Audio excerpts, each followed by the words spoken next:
after the Big Bang. Which is how far away? Well, we think that it took place about 13.7 billion years ago. So we're looking actually at that instant of creation of the birth of the universe, so to speak. I call it the embryonic universe, and we're kind of using very, very interesting technique to try to use to measure the imprint of the actual birth of the universe. So I call it ultrasound, taking an ultrasound picture of the baby universe. So with this, you're a time traveler? You're looking back in time? Yeah, we look back. Telescopes are really time machines. When we look back in space, we see things back in time. So I see you, and I see you at a time which is later than I see, say, the distant horizon, which took longer time to get here. So I see that in a more early, more primitive state. So when we look in space, we're actually looking in time. And we want to go to a place and look at a place where there's nothing that's going to get in our way to interfere with that picture of the early universe. And the information comes from all directions. It's a background. It comes from all directions in space. If it comes from all directions, why put yourself in this frozen at the end of the Earth, right. this frozen place at the end of the Earth? Yeah, my friends joke, why do I leave San Diego? Why don't I build it in San Diego? Well, the reason is actually, what we're looking for is actually a heat signature, a heat relic of the Big Bang. So the Big Bang occurred, the universe was incredibly hot and dense, all the energy in the universe was combined to one place. So imagine with all that energy in one place, it was extremely hot. It cooled off over time, and now it's gotten to the point where it's essentially a radio wave, or what's called a microwave. So what we study is called the cosmic microwave background radiation. It means it comes in all directions. It comes in all directions around us in space, and it's in the microwave region of electromagnetic spectrum. And so what that means is actually, if you have a microwave oven at home, as most people do, a microwave oven works by injecting electromagnetic energy into food, but it actually heats up the water inside of food. So water is very sensitive to microwaves. It absorbs microwaves. And by having a lot of water vapor in our path, it would absorb these very tenuous microwaves, which came from the Big Bang. So we need to go somewhere where it's really dry. And actually the South Pole and the Antarctic continent is actually the coldest and driest place on Earth. So it's as close as you can be to being in space, and at a fraction of the cost. So the main reason is we get away from the water vapor by going to such a dry place. You've probably noticed how dry it is. I have indeed. Yeah. And how cold. I've noticed how cold it is as well. Exactly. So, in a way, I mean, this is like being on another planet. It is. It really is giving us an opportunity to observe.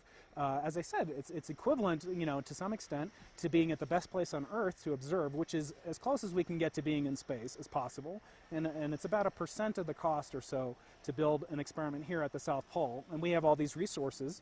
And even though it's difficult, as you know, to get here, it's still much cheaper and simpler than getting into space to repair something. The other thing, and don't get too technical, but how on earth can you see billions of years into space using a telescope with a sheet of metal? Well, it's a very simple telescope. It's a refracting telescope, which means it uses a lens, has a lens that's about this big, and the light that comes from the early universe, as I said, it's a background. It comes in all directions. There are regions of the sky where we want to prefer to look, because the sky has emission that would overwhelm our heat that we're trying to look for. Just like the reason that you wouldn't build an optical telescope in the middle of a big city. We're looking for heat, so we want to build it somewhere where it's cold.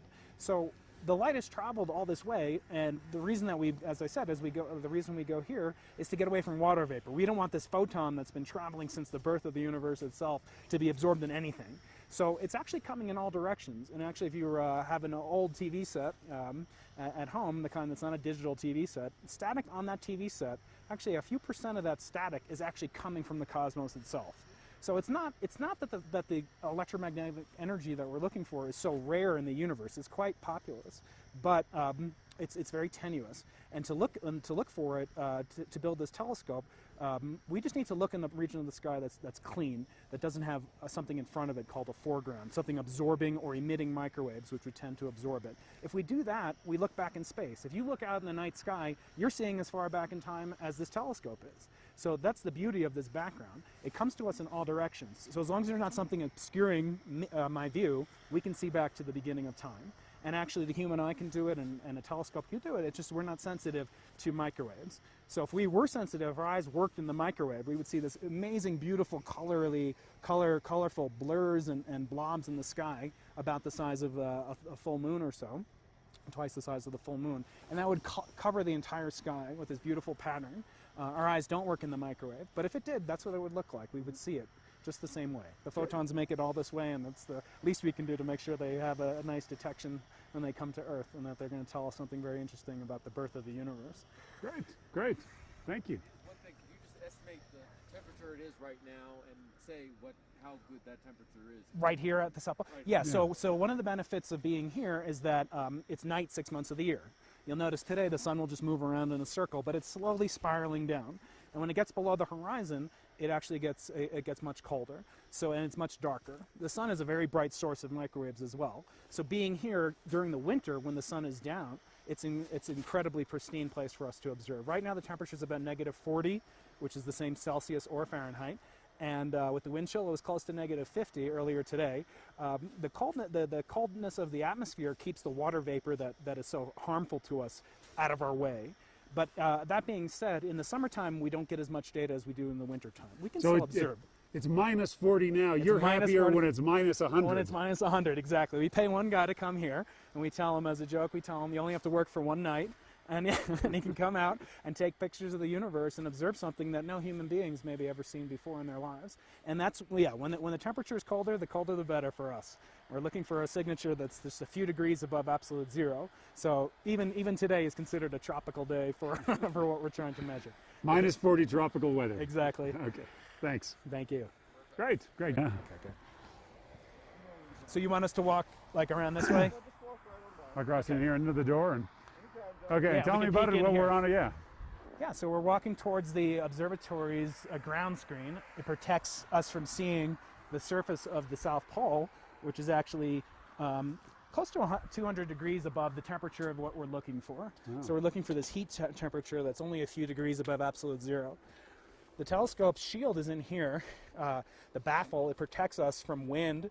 And actually downstairs, we can work in our short sleeves. And actually, it was basically the first telescope that was designed to be accessed and outfitted and repaired just with your short sleeves on. Nothing is exposed. The person that stays over the winter, the guy that we boondoggle into spending a year here, he doesn't ever have to come up here, which is the first telescope ever to do that at the South Pole. So that allows us to get a lot more utility out of his labor. He can do it all in a comfortable, warm environment where we should head pretty soon. So we've got the ground screen that keeps out things. Yeah. We don't see the other telescopes that are up here. We can't see the station. It blocks out the sun when it gets low enough, the moon when it gets low enough. And it's a baffle that prevents snow from getting into the telescope. This whole telescope can rotate and view 360 degrees around the sky and all the way over and back. So we can view the whole hemisphere of the sky. Right. Great. Great. Other people that, also photo credit down there, and then we can credit the students and the other investigators. Yeah, I know that so that would be great, yeah. Okay, good. Yeah, so you'll email me when you get a chance, and then we can email from here. Great. Dollars all told. There's this 17. 30. That'll probably be. That's our run out cost, so they'll probably run out at between 20 and 30. Satellite's about $1 billion, so you're talking, just a few percent. What the science was then. And like how advanced it is Right. now. Yeah. No, this is really great that you guys do it. We do have the best science in the world. I mean, no doubt about it. And I think Americans should be. They should be. Yeah, we do. Right. I mean. It's the technical aspects.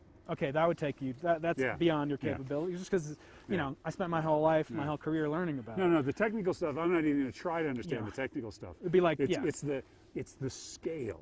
It's the scale. It's the enormity. So of it. far beyond. Well, that's what's so appealing about it. Backpack is in. You can go in there. So you do the production? Are you the producer? Oh, okay, cool. And you guys are all in San Francisco? No, I'm based in LA. Oh, you are? Okay, cool. I used to live over there.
very small patch of sky. Great.